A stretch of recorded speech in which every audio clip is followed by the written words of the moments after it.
um, because we're effectively going to be doing our football agent and business summit in about 9 or 10 days time now, we're going to try and just do a few of these live sessions, just to be able to talk through some of the cool stuff we're going to be speaking about, the cool stuff that we're going to be able to discuss and get questions on, and just have a quick 10-15 minute chat at most, and then answer some questions if a few come in from the audience. So, Erkut, do you want to just give a very brief background as to, for those people in the world that don't know who you are, which I don't think is that many, is the truth, because of all the great stuff you do, a brief background as to what you do day to day, and then we can talk about the summit.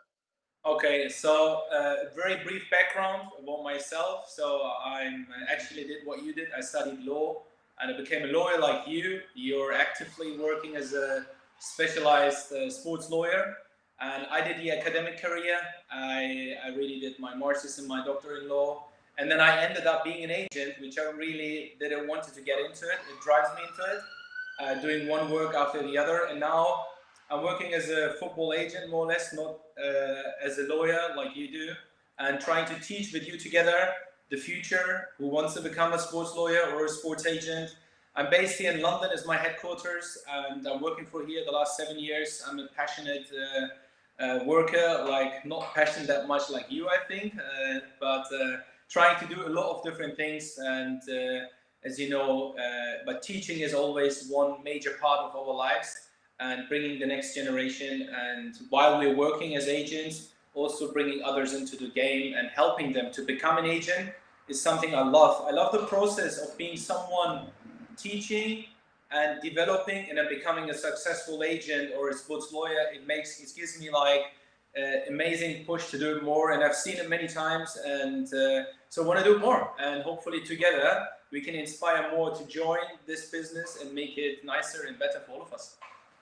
Exactly right, and I've had the privilege of traveling the world with you. Is the truth. We've done some brilliant adventures all around the world, from Mumbai to Miami to London to other places around Europe, and I always found that when you came up with this idea of doing this digital summit, and the physical summit we did this time last year, unfortunately, obviously we can't do it in person, but second best is definitely still being able to bring people together to listen and learn about what's going on in the football industry. So, particular things that you want to highlight for the day, like, for example, we've got a session on the future of the football agency, commission issues, transfer and contracts, all of that type of stuff that you do day to day. I'm sure there's loads of interest from people. Yeah, I mean, definitely. I just had this morning, Dan, I said to you, nearly 3 hours. I was teaching students in Poland online for the first time at Polish University in Warsaw, and it was. I told them as well. I mean, there's this opportunity to have in one day learning about the details about how to do a transfer. How does it look like? We just hear it from the news, but how does it look behind? Like, is it? And a lot of people can't even imagine being in that business or doing it, and this is what we're trying to change. And there's so many aspects, as you already describes. If you hear a deal is 120 million doesn't mean 120. You do it really nice in brackets and explain it step by step. What does it actually mean, like with all these bonus payments? And I think that's very interesting. I think if you don't understand something, you have always the fear about it, or not just the fear that you can imagine. That was my sister, by the way. That you imagine that you can't even do it, right? So, but if you see something, if you get into it, then you get a better feeling and says, wait a minute, this is something. It's not that difficult or not that impossible as my people try to make it, or try to make it look like it. And I think with these sessions we can really give everyone a nice overview, a nice insight in the business, and I think it's a great opportunity. I remember us speaking about this all the time, and we always go backwards and forwards on it. But when I was starting out in the industry, the thing that I didn't have, which I know is the same for you to a degree, is that sort of initial network, that idea of how to go about doing things, how to build relationships. not necessarily an insider's guide, but a guide from people that at least have done the type of work, that understand how things work, the pitfalls that people sometimes go through, etc., and how to make sure you do things in the right way. And the thing that I missed when I was, getting into the industry was hopefully the type of thing that we're trying to do now. So, I think hopefully that type of stuff will be of value to people, but it's more than just, what agents do day to day and how transfers are done, for example. I think there's another piece as well, and you can maybe tell about the association a little bit about the perception of football agents. There's obviously a very strong external media perception of agents, which in my mind isn't necessarily always the case. Yeah, I mean, we are probably one of the professions with the worst recommendation you can imagine, and that's what a lot of people think about it, because it's the media side of things. When it's like I always say, it's like any other business. I mean, there are always people who do their job really nicely, and I know so many agents that work so hard and they really work ethically and transparent and try to really serve their players in first hand and not serve themselves in the first place. So there are so many of them, and it's so sad that they all come under this kind of reputation because certain people think they stay above the rule, above everything, and I think therefore it's even more important that we encourage good people to come to this business, so they come. The majority, they can become a voice, and they can work together and make nice things for their players.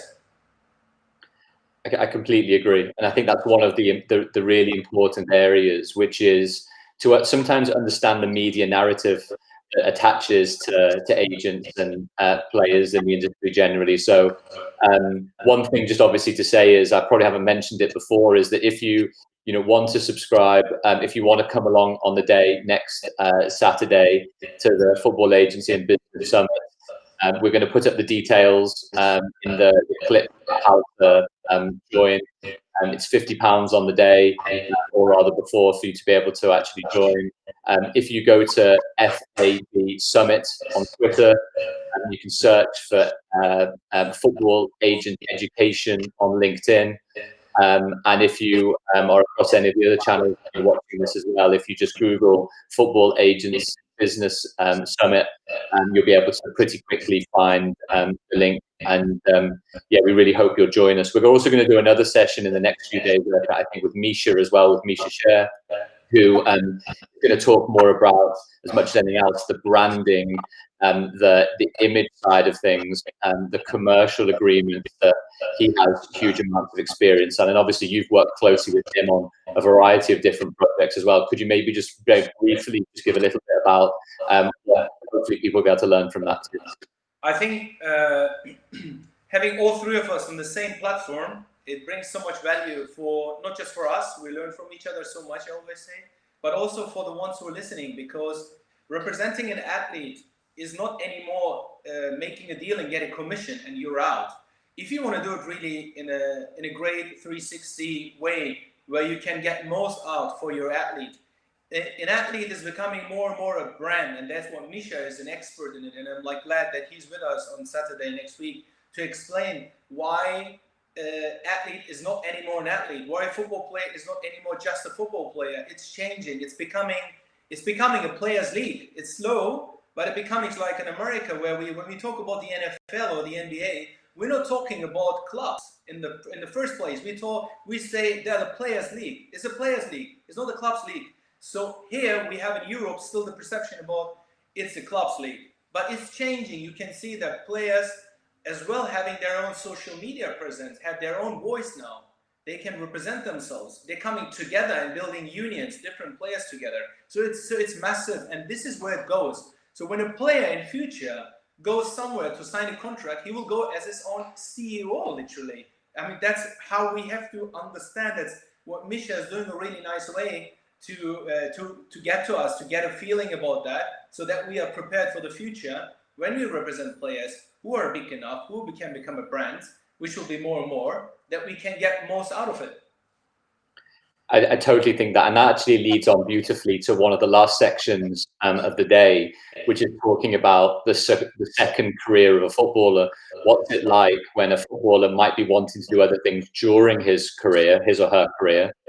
You know, that everyone has quite a lot of downtime, but actually the planning and the process that goes into thinking about not necessarily just the football player for their career in football, but what happens in the life after football. And that's something I know that you're very passionate about too. Yeah, I mean, if football players after career starts, not for all of us, we say when the career starts, actually, you need to start right away to build the after career, because you can't guarantee anyone that he will have a fantastic career until 35, 38 or so. You know, not everyone is Zlatan Ibrahimovic, right, on that age. And so the majority, we talk about 99%, they have a career between 5 and 7 or 8 years. So to plan this career for these people is so crucial that they're after the career don't have any problems. And I think it's something like diversity in different ways. What does a player like? What is his identity? What does he stand for? What does he want to do after the career? How is he happy with doing something? So you need to find out first the identity, and then you can work around. You can build a brand. You can build a brand identity, and then you have his own fashion line. Like creating his own fashion line is one part, but also we just did on Monday, we just announced that with Class 5 Capital Venture in San Francisco with Mesut, he's like becoming like a financial advisor on that side, learning and being an advisor on the other side. And it's an interesting way to do it. You know, he can learn while he is actively in football, right? So in a couple of more years, and when the player retires, he can go and say, look, you know what, I built this over the years, I built that over the years, but I want to be more on this part because I love that more. And this could be esports, for example, which we are building now a gaming house in Germany for the esports team. And so it's a journey which we have to plan very early and very carefully, because no agent can guarantee any player a certain amount of years, a certain amount of money. That's impossible. But we can help them by helping them, by creating them after career when we start early with our homework. Completely agree.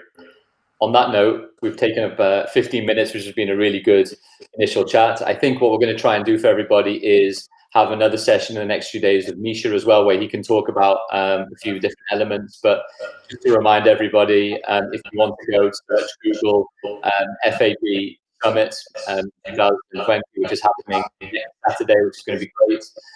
Look forward to having as many of you join us as possible. We've actually got lots of guest speakers that hopefully we're announcing in the next couple of days as well. Some fantastic panels we're going to have to, obviously alongside myself, Misha and Erkut. So, Erkut, anything to finish on? Yeah, I mean, you already said the final words, I think. I can just add, I'm really looking forward to it. The first summit was physical. We were all together. We were over 300 people, and it was really exciting to meet everyone, to learn together, to network in one day. We did so much, and it was so exciting. That's why we're doing it now again, unfortunately, or maybe fortunately for more others to join online. We don't know how it will be, but it's an ongoing process for many of you outside there who wants to break through into this business, to learn, to listen to people who are doing this for 10, 15 or 20 years. And this is a great advantage. And you can also network with each other. This is also amazing. And I think it will be really a great event again. I really look forward to it. And I really look forward to meet all the people who will attend. And I will learn from them as well as they learn from us. So it's a both ways process. You never know who can teach you what in life, right? Correct.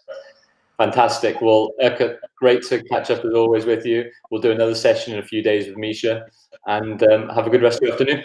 Thank you. You too. Bye-bye. Bye, guys.